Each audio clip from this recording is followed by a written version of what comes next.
Oke, halo, assalamualaikum warahmatullahi wabarakatuh, people semuanya. Ini sebenarnya bukan untuk niat mengedukasi, tapi biar gue punya arsip belajar aja sih sebenarnya. Jadi kalau nanti ada yang salah ataupun kurang tepat, tolong komen aja, atau kalian bisa cari sendiri yang benernya. Cuma gue pengen punya arsip belajar aja. Oke, ini adalah materi pertemuan kedua bioteknologi dari Pak Indra. Judulnya adalah Makhluk Hidup, Sel, Protein, dan Informasi Genetik. Oke, karena ini mind map, jadi kita belajar bisa kesini dulu, kesini, sini, ataupun sini. Tapi aku akan mulai dari sebelah kiri dulu, yaitu kita belajar mengenai sel. Jadi, sel itu merupakan suatu unit terkecil dari makhluk hidup. Jadi semua makhluk hidup itu tersusun atas sel.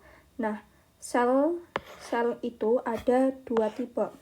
Yang pertama prokariotik itu nggak punya inti sel. Contohnya ada bakteri E. coli. Nah, kalau eukariotik itu punya inti sel. Contohnya manusia, hewan, dan tumbuhan. Nah, selanjutnya gambar ini merupakan gambar kayak urutan yang saling menyusun makhluk hidup. Nah, ini dari yang paling terkecil itu ada organel.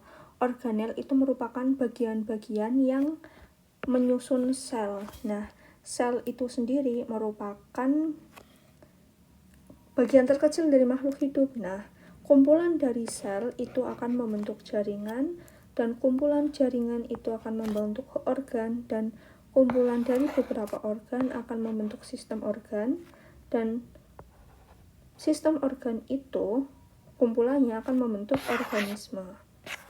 Nah, contohnya kalau di PPT Pak Indra, ini ada 4 contoh sel. Ada parietal cell, endokrin cell, Schiff cell, mucous cell. Yang pertama, parietal cell dulu. Jadi sel parietal ini merupakan sel yang fungsinya untuk menghasilkan HCl atau asam lambung. Nah, kemudian ini ada endokrin cell.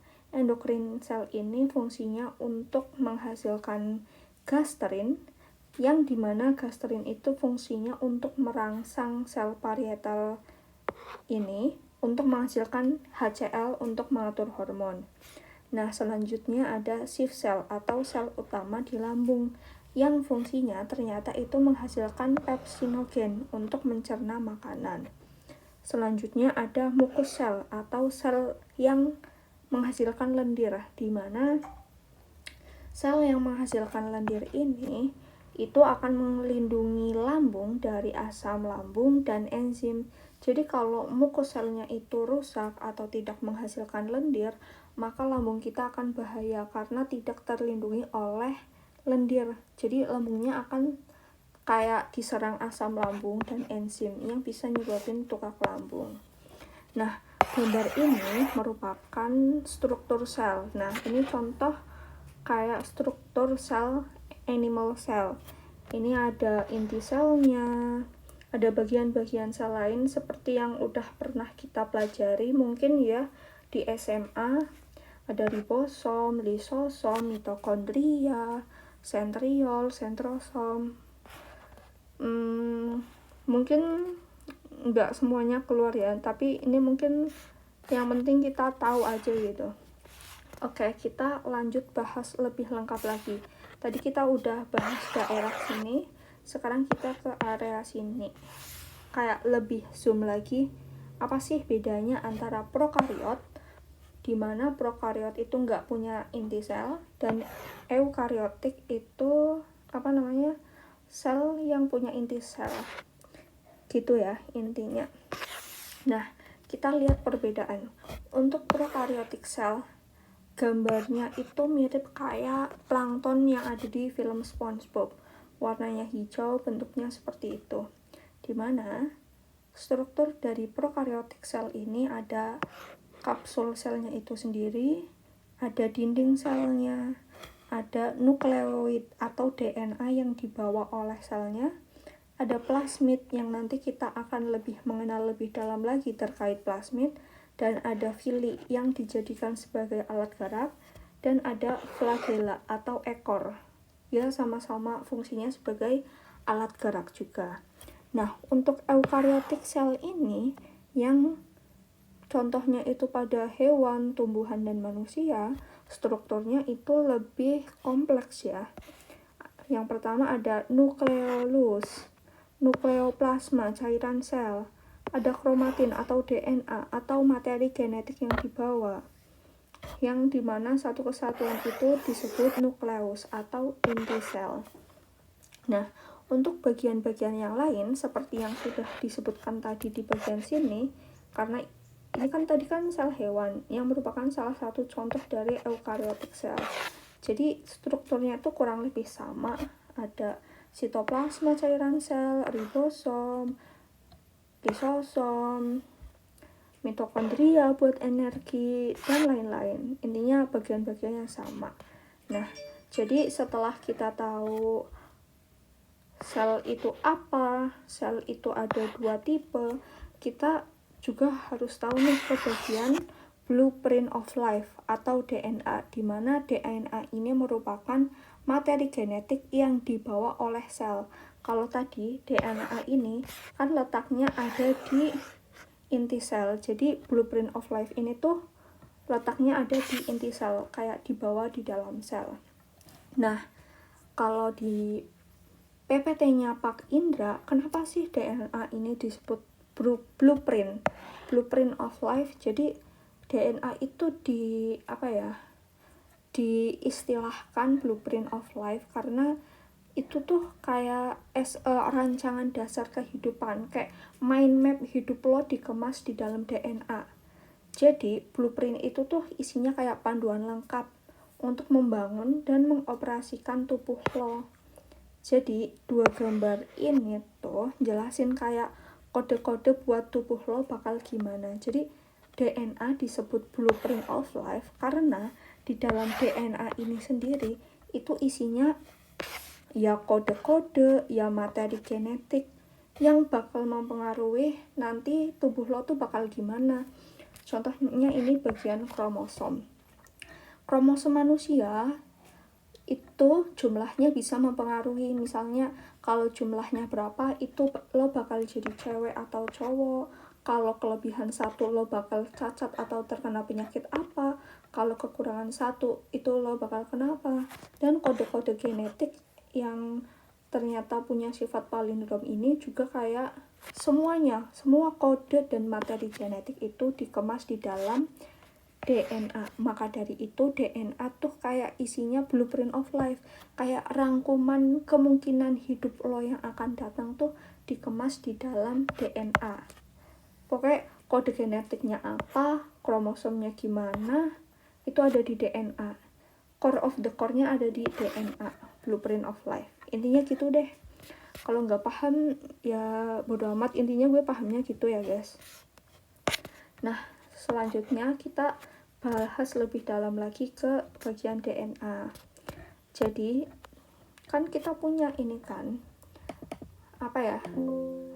kayak ini kan molekul kan, antara DNA dan RNA itu kan molekul penting untuk menyimpan dan ekspresi informasi genetik. Jadi yang pertama DNA itu deoksiribonukleik acid atau asam deoksiribonukleat, di mana dalam satu gugus DNA gue agak lupa, intinya kayak gini deh. Jadi dalam satu gugus DNA itu isinya ada basa nitrogen, ada gula pentosa, dan ada gugus fosfat. Jadi satu DNA tuh ada 3 struktur ini: basa nitrogen, gula pentosa, dan fosfat group. Nah, terus penyusunnya ada adenin, sitosin, timin, dan guanin. Nah, jadi DNA itu inti karena dia kayak yang utama membawa materi genetik. Nah, bedanya apa sih sama RNA? Kalau RNA itu adalah ribonukleik acid atau asam ribonukleat. Dia tuh sama-sama menyimpan dan membawa informasi genetik. Tapi RNA ini itu hanya yang membantu DNA gitu. Di RNA juga sama strukturnya, ada fosfat grup, gula pentosa, dan basa nitrogen. Hanya saja di bagian timin nih, especially RNA, timin itu jadi urasil. Gue lupa, nggak tahu gimana asal usulnya. Intinya kuncinya bedanya DNA dan RNA di situ deh. Kalaupun inget kayaknya juga nggak bakal keluar. Semoga aja ya. Nah, ini kan kita udah tahu sekilas kan tentang DNA dan RNA. Sekarang kita ke bagian ini, kayak lebih zoom lagi. Apa sih bedanya antara DNA dan RNA? Nih, ini DNA, ini RNA. Jadi kalau dilihat sekilas aja udah sangat jelas ya dari strukturnya. Kalau DNA itu double helix, ininya ada 2 men, makanya double helix. Kalau RNA itu single helix. Nah, selain itu perbedaannya juga ini nih di bagian timin. Kalau DNA itu timin, kalau RNA itu urasil. Nah, selain itu udah sih perbedaannya itu yang paling jelas. Nah, ini kita juga ada tabel bedanya DNA dan RNA. DNA deoksiribonukleik acid, RNA ribonukleik acid. Fungsi utama DNA nyimpen informasi genetik. Makanya tadi kan ingat, DNA itu disebut blueprint of life karena semua rancangan dan kode genetik disimpan di dalam DNA. Kalau RNA itu fungsinya jadi pembantu aja nih, bukan aktor utama, tapi dia tetap penting karena membantu bikin protein. Struktur ini double helix nih, double helix gue ulangi lagi, ada dua untai. RNA single strand, 1 untai nih, 1 aja. Nah, struktur terus gulanya, kalau DNA itu deoksiribosa, ingat-ingat aja DNA berarti depannya deoksiribosa, RNA gulanya berarti ribosa. Basa nitrogennya ini adenin, timin, guanin, apa ya gua lupa, sitosin. Cuma bedanya di RNA, bagian timin diganti jadi urasil. Nah, lokasi DNA tuh ada di inti sel.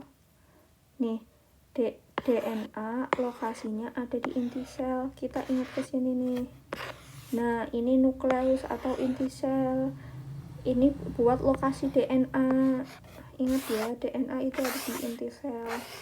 Nah, kalau RNA itu ada di inti dan sitoplasma. Nah, di bagian mana sih?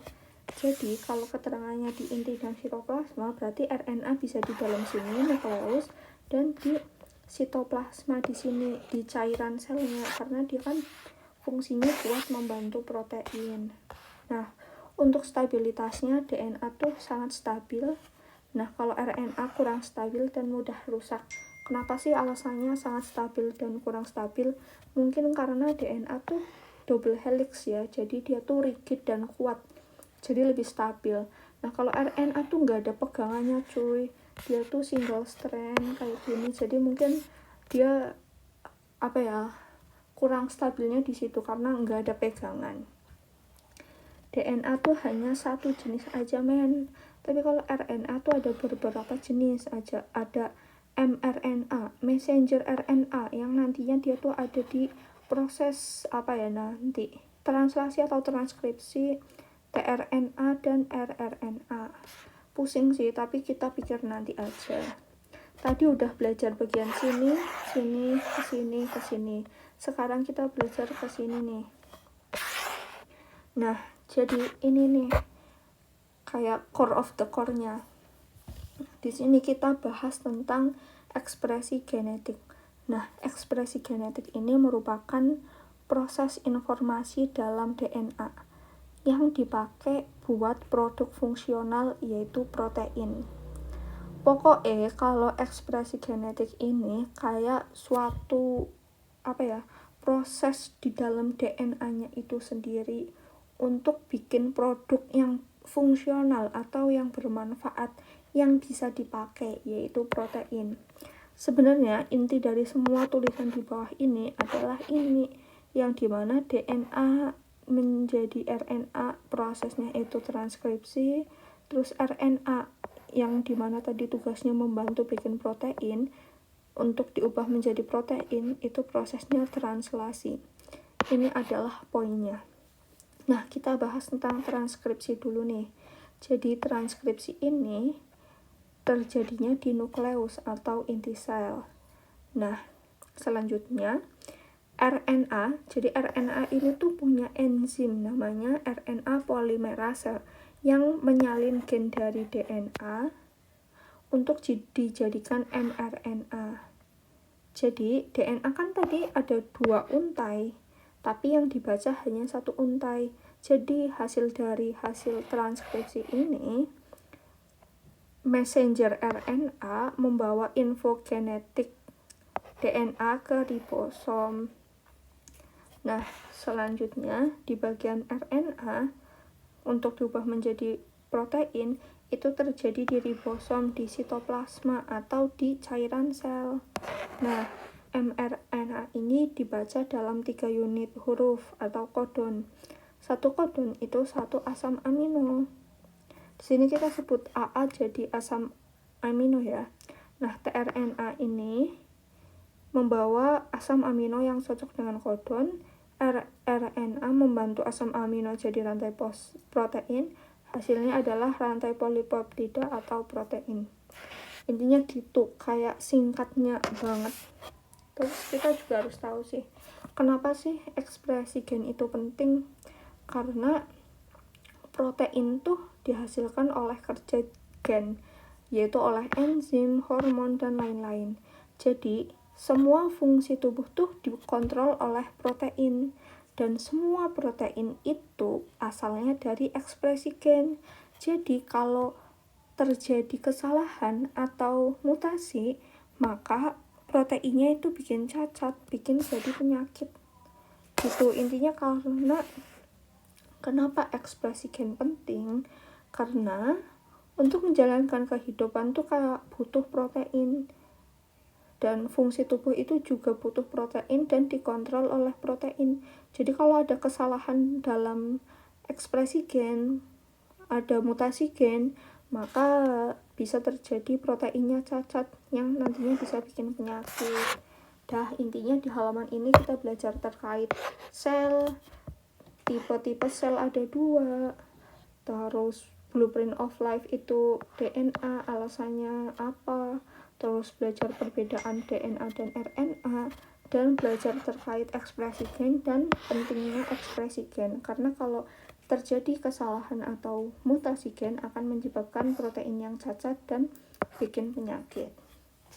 Oke, kita masih ada slide berikutnya. Di PPT Pak Indra tuh ada gambar gini ya, friend.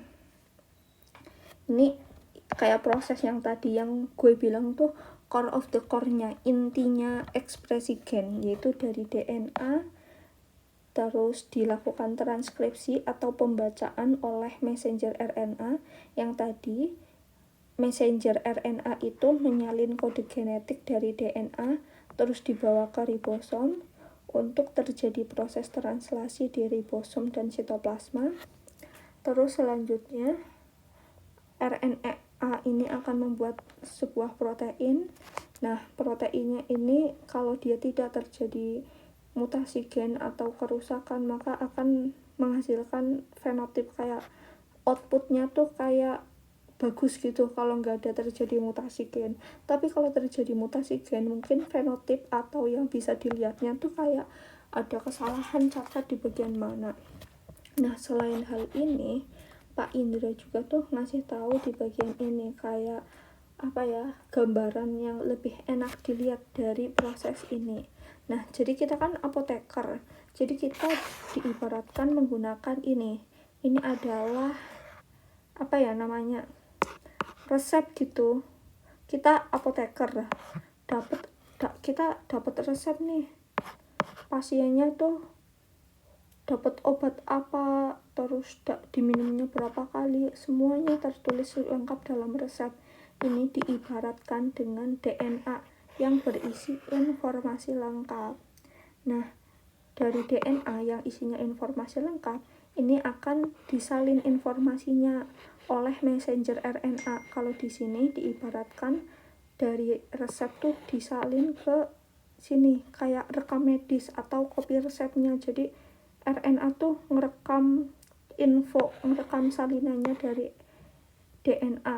Nah, dari DNA kan tadi nyalin materi genetik, nyalinnya di sini pakai messenger RNA yang dibawa ke ribosom, ya ingat-ingat. Nah, messenger RNA ini memproses, membuat protein. Nah, outputnya tuh pasiennya jadi tahu loh, dia dikasih obatnya apa aja yang nantinya bisa bermanfaat buat pasien. Jadi outputnya kayak gini, dia resepnya dapat obat apa aja, penyakitnya kenapa dan lain-lain, dibikin salinannya pakai messenger RNA. Nah, dari rekam medis kayak gini diketahui akhirnya, oh ternyata pasien obatnya ini deh yang dibikin. Jadi ini DNA. Nah, ini DNA ya. Terus dari sini ke sini itu transkripsi, pembacaan oleh messenger RNA.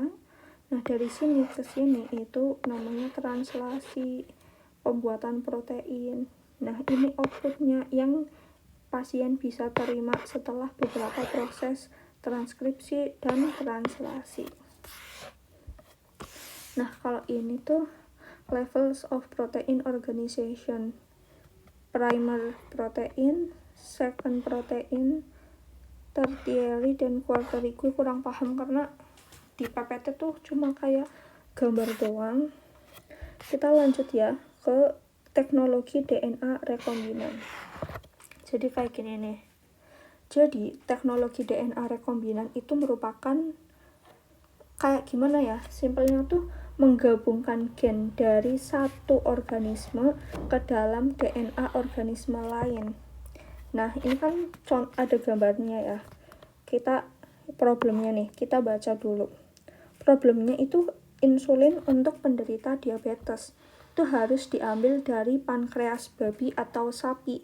Tapi kalau dipikir-pikir, kayaknya nggak mungkin deh mau seberapa banyak babi dan sapi yang kita pakai untuk bikin insulin yang bermanfaat untuk manusia nantinya. Nggak mungkin banget kan. Masa kita ternak babi dan sapi untuk terus-terusan bikin insulin? No. Nah, solusinya apa sih? Solusinya yaitu menggunakan teknologi rekombinan, yaitu dengan cara memasukkan gen insulin manusia ke bakteri untuk dibuat atau diproduksi lebih banyak. Jadi intinya kayak gini nih friends. Jadi kan nggak mungkin pakai babi dan sapi yang banyak untuk terus-terusan bikin insulin kan. Jadi kita ambillah insulin asli dari manusia. Dapat nih kan kita insulin asli manusia. Caranya gini nih bestie. Nih, ini adalah gen insulin yang kita dapat dari manusia. Ini adalah bakteri. Nah, bakteri itu punya plasmid, di mana plasmid itu akan dijadikan kendaraan atau vehicle. Pokoknya kayak gini nih. Pokoknya plasmid itu akan dijadikan kendaraan buat proses selanjutnya. Jadi kita mulai dari gen insulin dari manusia dan plasmid dari bakteri. Nah, ini insulin dari manusia digabungkan dengan plasmid dari bakteri. Mereka digabungkan, itu namanya udah menjadi plasmid rekombinan. Kenapa rekombinan? Karena sudah kombinasi antara insulin manusia dan plasmid bakteri yang akan dijadikan kendaraan gitu. Nah, setelah terbentuk atau digabungkan antara insulin dan plasmid, jadinya kan rekombinan plasmid. Nah, setelah itu terbentuk transgenik bakteria karena plasmid rekombinan ini dimasukkan ke dalam bakteri. Nah, kenapa dinamai transgenik bakteri? Karena plasmidnya itu sudah diisi gen insulin manusia. Nah, setelah menjadi transgenik bakteri, kita kultur. Kalau ini contohnya di dalam cawan Petri. Nah, kita kultur supaya bakteri itu bisa berkembang lebih banyak. Setelah berkembang lebih banyak, nggak mungkin dong langsung jadi insulin. Yaitu caranya diekstrak dulu, barulah jadi ekstrak insulin yang nantinya jadi obat diabetes yang bermanfaat bagi manusia. Nah, kenapa sih teknologi rekombinan ini oke banget diaplikasikan? Nah, yang pertama murah, bisa produksi besar. Bayangkan kalau kita pakai insulin babi dan sapi, mau seberapa banyak hewan yang kita pakai untuk bisa menghasilkan insulin yang bermanfaat buat manusia. Terus yang kedua aman karena insulin gen aslinya itu dari manusia, jadi identik sama manusia. Bersih, mungkin lebih higienis ya, karena kita nggak ambil dari hewan yang prosesnya mungkin kayak tahapannya banyak.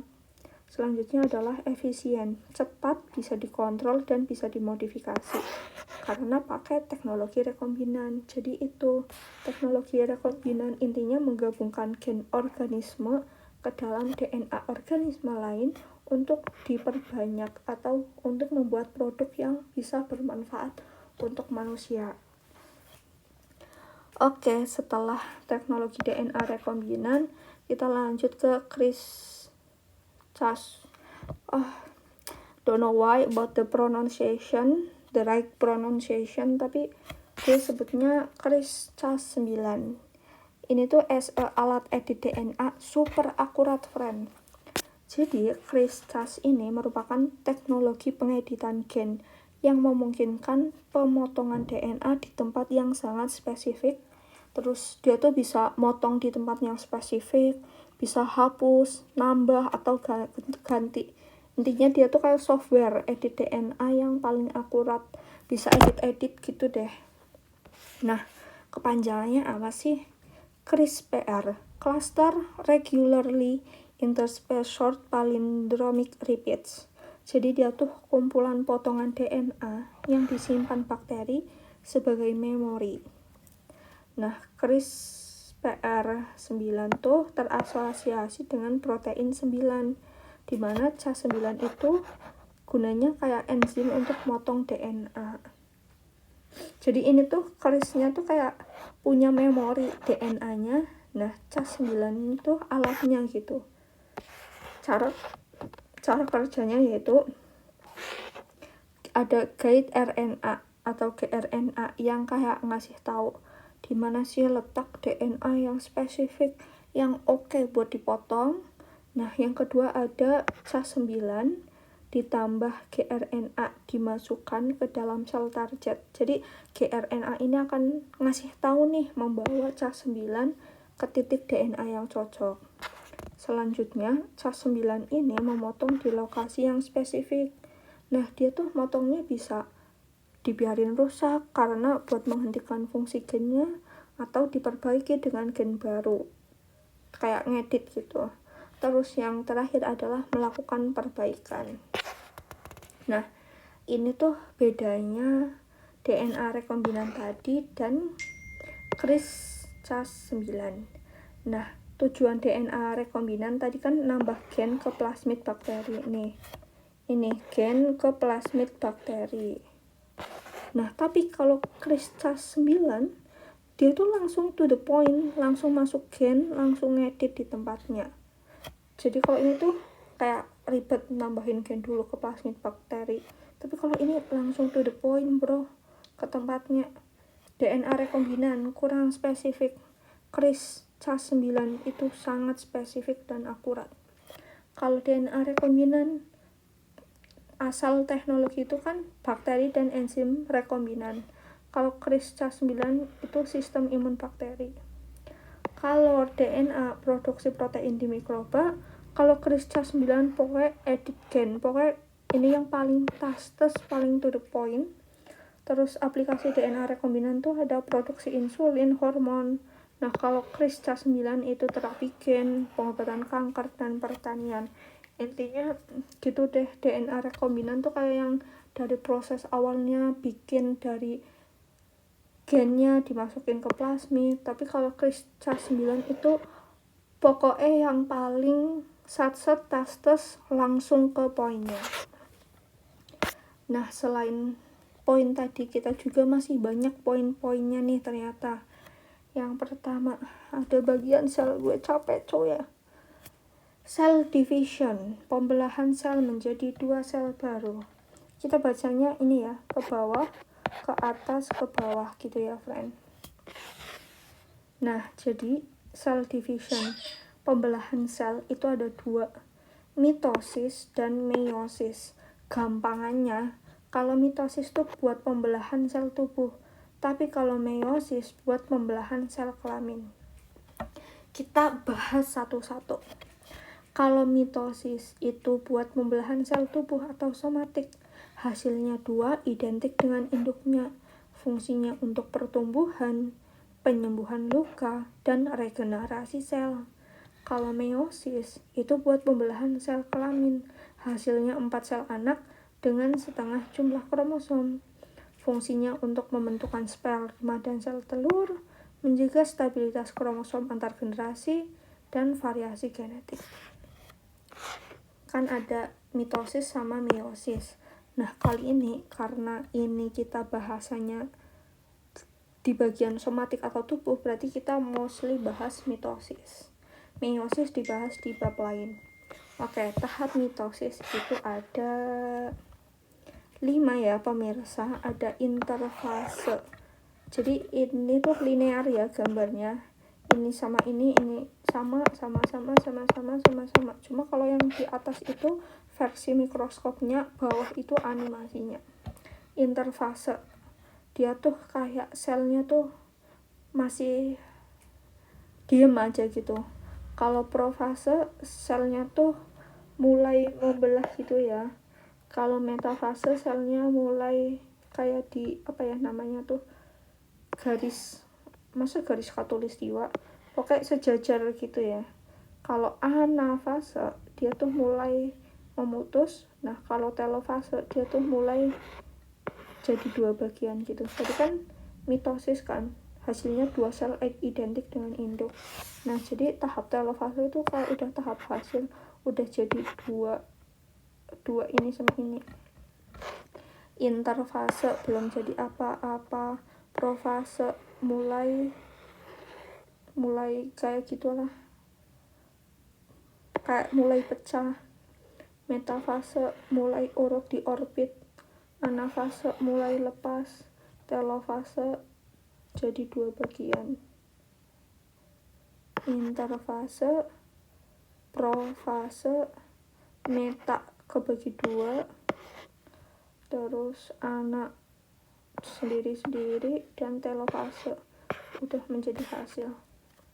Nah, gue nggak tahu urutannya gimana, tapi kalau di PPT tuh kayak gini.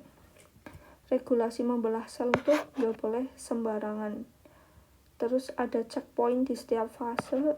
Terus kalau kontrolnya gagal, dia bikin tumor, kanker, adenoma atau karsinoma.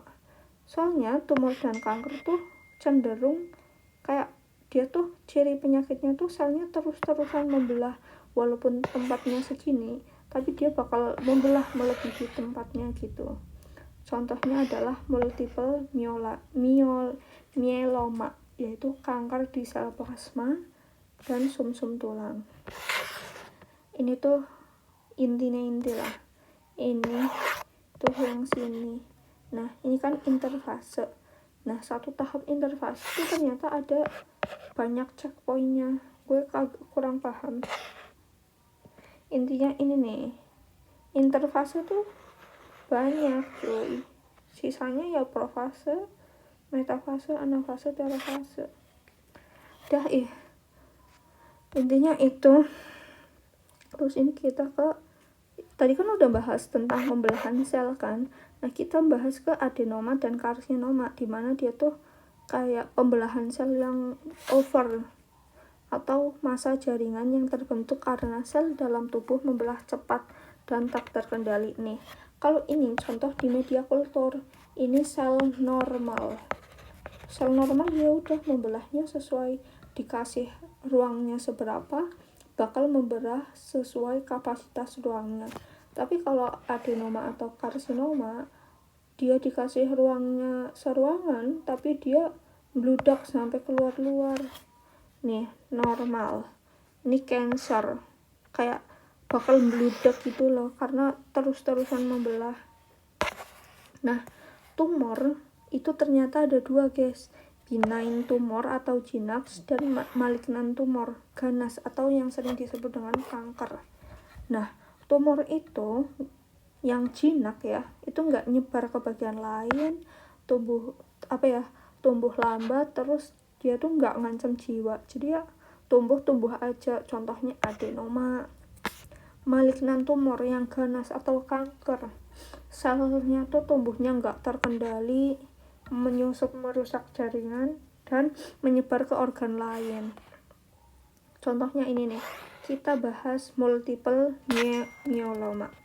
Multiple myeloma ini tuh kanker sel plasma di dalam sumsum tulang.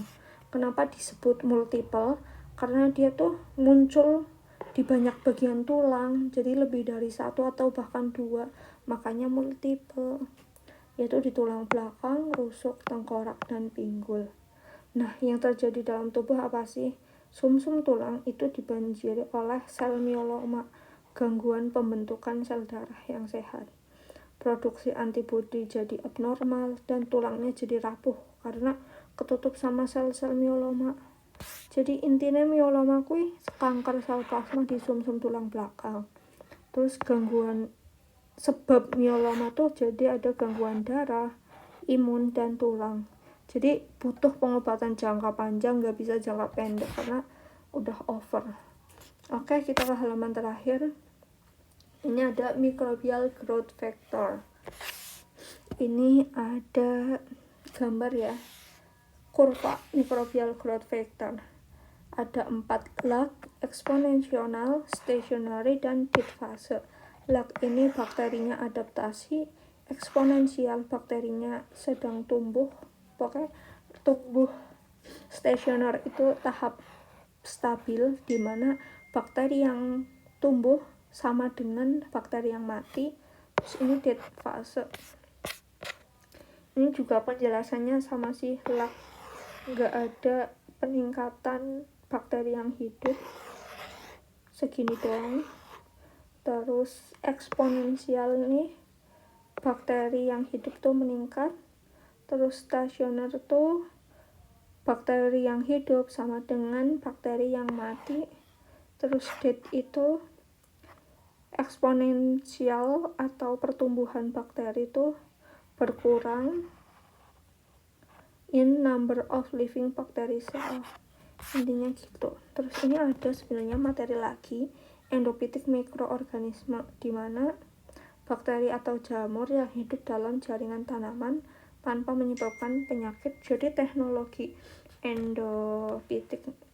endofitolik kan, jadi kan dia keterangannya bakteri itu hidup dalam jaringan tanaman, tidak menyebabkan kerusakan atau penyakit pada tanaman, tapi bisa menguntungkan untuk tumbuhan, manfaatnya meningkatkan gitu-gitu contohnya. Jadi bayanganku tuh ada kayak tanaman gitu, ini ada daun, ini di pot. Nah endofitik itu kan mikroorganisme dalam jaringan, jadi mikroorganismenya itu terkandung di dalam daun misalnya. Terus kalau ada ulat kan hama ya yang nyerang tanaman. Jadi kalau ada ulat yang makan daun itu, daunnya kan jadi keruak. Nah, nanti ulatnya mati karena mengandung jamur atau bakteri yang beracun bagi beberapa jenis hama, tapi tetap menguntungkan untuk tanaman atau manusia. Intinya itu sih. Oke, sekian dari PPT pertemuan kedua dari PowerPoint-nya Pak Indra ya guys. Kalau misalkan ada yang salah atau kata-kata yang kurang berkenan atau yang benar, kalian komen aja, atau ya belajar sendiri. Gue kan juga belajar juga. Intinya sama-sama belajar ya. See you, thanks. Semoga Allah SWT selalu